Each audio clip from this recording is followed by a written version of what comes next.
couple things that I want us to kind of remember, that not everybody's going to be a great jiu-jitsu person out there. So they're going to probably make two mistakes, okay? So Caleb is down. I've either knocked him down, or I've thrown him, and I immediately move to the mount.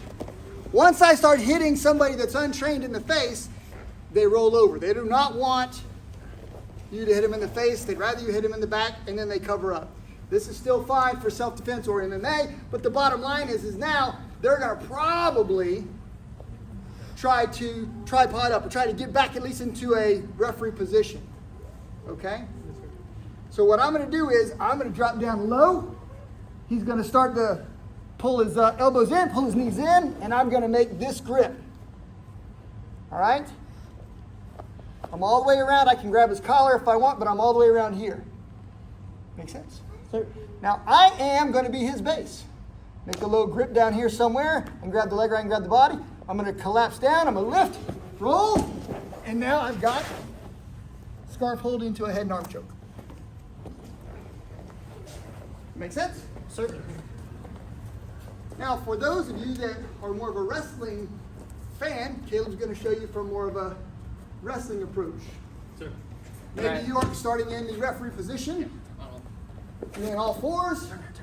Alright, so, if we get this claw right here, right, what you can do is pretty much the same thing. If you want to throw in, we call it throwing in a boot, you can leg right here, or you can throw it all the way across his body and then roll this way. And then you can land into that scarf hold into head and arm choke. Pretty cool? Sure. Who needs to see those two again? All right. I'll show Caleb so on Lyndon's, and then he can show someone else so that Lyndon can see. All right. So again, Lyndon's in the mount on the bottom. Again, this is an assumption that he's not a good jiu-jitsu guy, or maybe he is a good jiu-jitsu guy. He's been bridging the best that he can. He can't get me off. I'm sticking to him, right? He starts rolling over to try to get to his belly. I move down, right? He starts to bring his elbows to his knees up. That lifts me up. I make the hook. Everybody sees I'm under the armpit, and I'm here. My knee is going to go, my right knee, my base knee is going under his body. I'm going to pull him onto me, right? Pull onto me, roll him over, kick out, and then I move up to make the choke. Can we do it? Yes, sir. All right. Grab somebody other than Lyndon. Come here, Christian. Sure. Christian's going to be in the referee position. Right, so, hand under the armpit, across the neck, grabs the shoulder. This foot comes up and it goes through the middle. Like, imagine my arm is my leg, it's gonna come here, wrap around his belly. Right, you're here. I bend this knee and I put it all the way down at the base of his knee, so he kind of rolls over it here. Then I can land in my scarf hold to head and arm. Okay. Questions? Get a partner. Have some fun. Go. Right. I start off, I'm hitting him. He doesn't like that. He rolls over. Right. I know he's probably going to start bridging up. If I stay high, when he gets his butt in the air, I go this way and I got nothing. That's not going to work. So I immediately shuffle down. Right. He feels that he can get his hands and his knees together. That's going to be his escape. That gives me this. Right? Right knee's down, right hand's under. I'm on the right side of his body. Right, and right. Now when I get here, I can't roll him all the way back to his face. Right? If I roll him to here, it's right where I was. Right? So what I ultimately want to do, he bridges back up, is I want to roll him here and then put him on his back. And tighten him up here.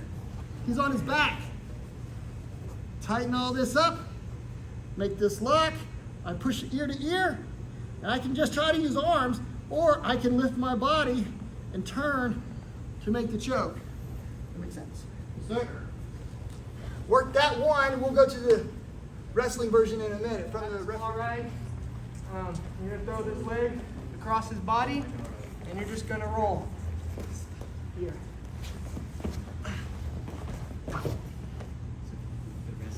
squeeze. Super good. Go. He's just going to be standing up. What we did before was this. Because in the end, we slid this up and made head and arm choke. Does that make sense?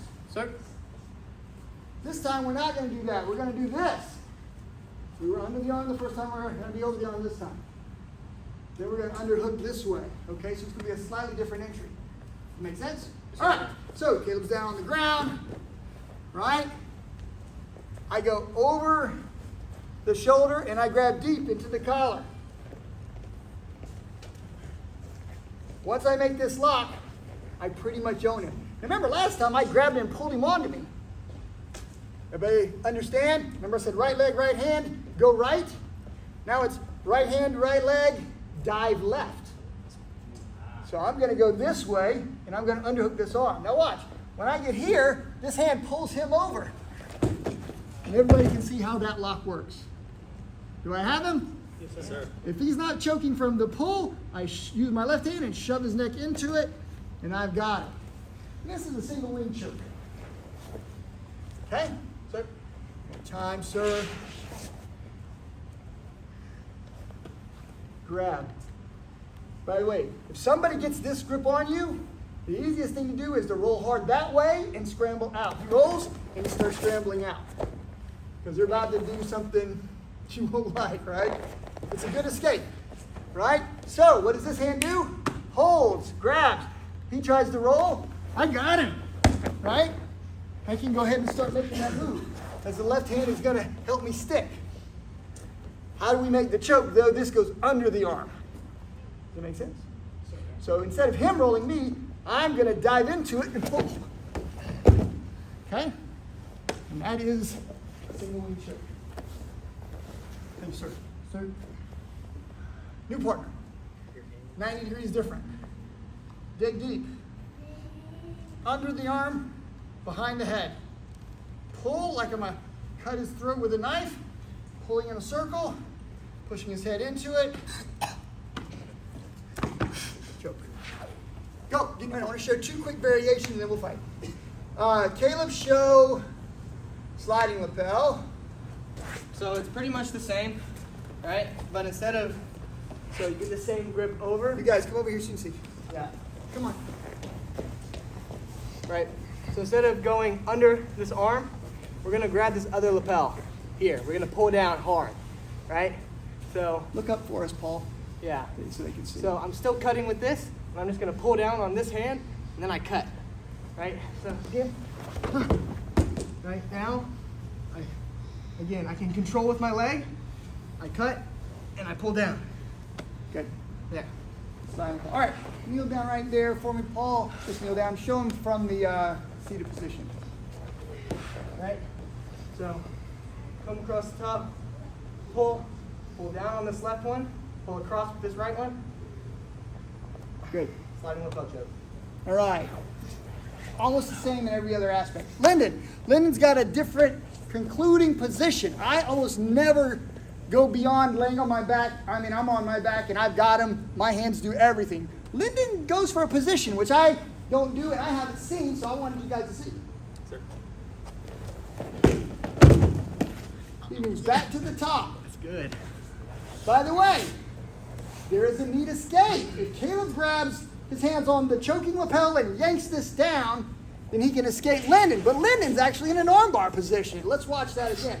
So, stop right, pause for like 1 second when you make the choke.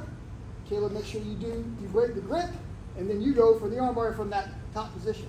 Sir. All right, he grabs his lapel, breaks the grip. Here's his armbar. Does that make sense? So, because of the position, Lyndon is actually in a dominant position for another armbar if for some reason they break the grip. We must fight! On your feet!